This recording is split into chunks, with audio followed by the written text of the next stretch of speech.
not get them out. Oh, it's now just collapsed. We were live on the air with our 4 o'clock news when a part of a historic building on the south side came crashing down as firefighters worked to try to control the flames. Newstopper 2 shows the aftermath of that collapse and the destruction that fire has now caused to that building on East Carson Street.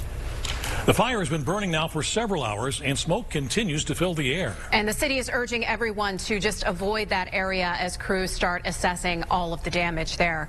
We have a team of reporters on the scene gathering the latest information on this devastating fire.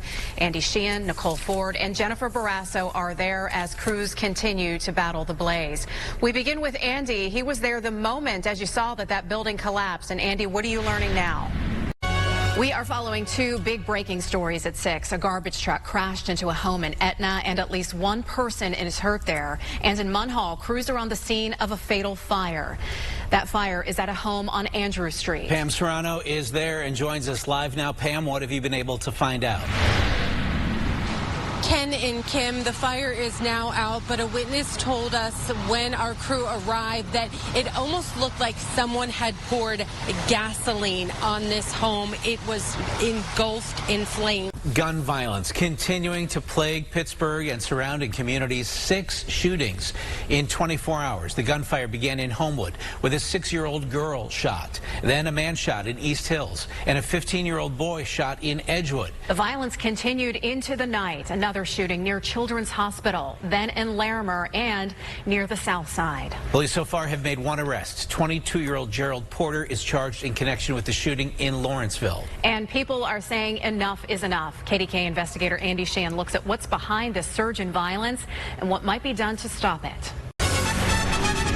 Breaking news, SWAT officers surround a home in Lawrenceville in hopes of arresting a man accused of setting off an explosive device on Penn Avenue. But their search has come to a standstill tonight. Thanks for joining us at 6. I'm Ken Rice. And I'm Kim Gable. Police say the man they are looking for is no stranger to explosive devices either. Over the weekend, police say he tossed an IED out of a truck while driving, sending shockwaves across the neighborhood.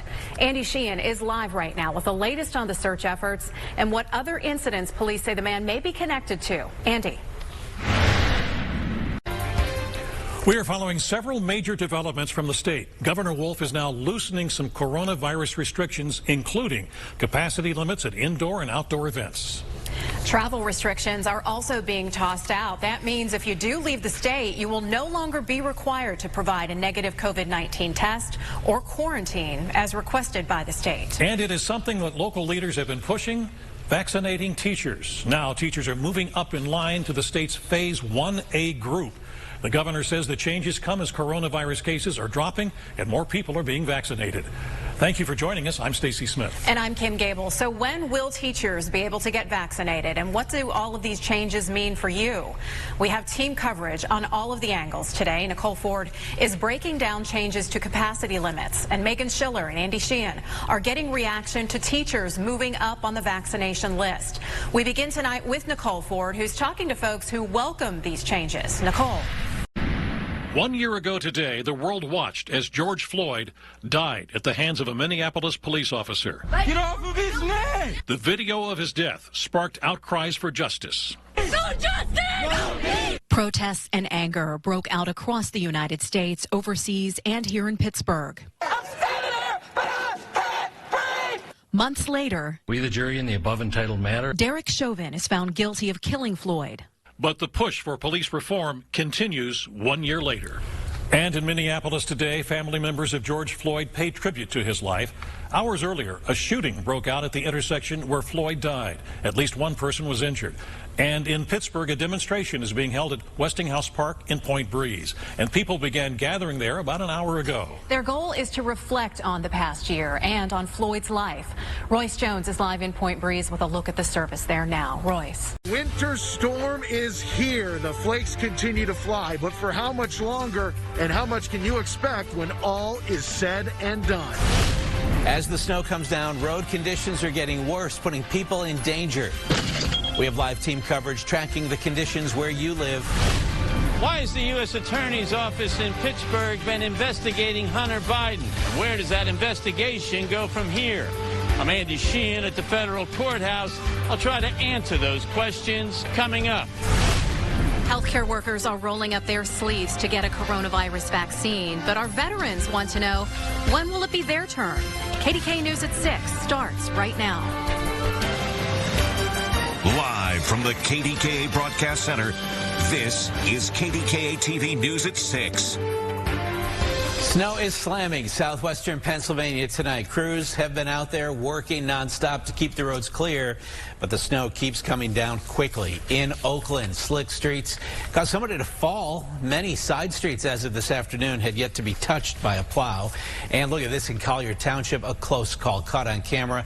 EMS shared this video of two workers almost getting hit by a pickup as it slid across a snowy road. The workers were there for another crash when that pickup slammed into the EMS vehicle. No one was hurt. Wow, incredible footage there. And on I-79, a tractor trailer went sliding off the road, causing it to jackknife. Another crash forced a minivan to spin out of control near Camp Horn Road. And it's the snow, and it's not slowing down. Here's a live look at the conditions right now on the Turnpike in Westmoreland County. You can see it's dark out there right now, and you can see those red taillights slowing down there as drivers are taking it easy and being safe. PennDOT in the state urging everyone to limit their travel tonight. The state says this one storm will bring more snow than all of the snow we received in 2019. Thanks for joining us at 6. I'm Kim Gable.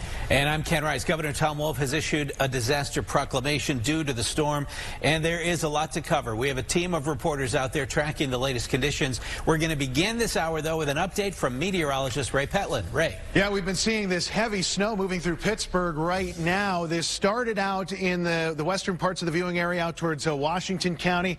Breaking news, chaos on Capitol Hill. A live look at Washington, D.C., where thousands of Trump supporters are dispersing after having stormed the building as Congress was meeting today to ceremonially count Electoral College votes. Police say the Capitol is now secure after police pushed away Trump supporters. They used strobe lights, flashbangs, and tear gas to move the mob away. The chaos began as thousands of Trump supporters took over the steps of the Capitol. Many were also seen climbing the complex wall.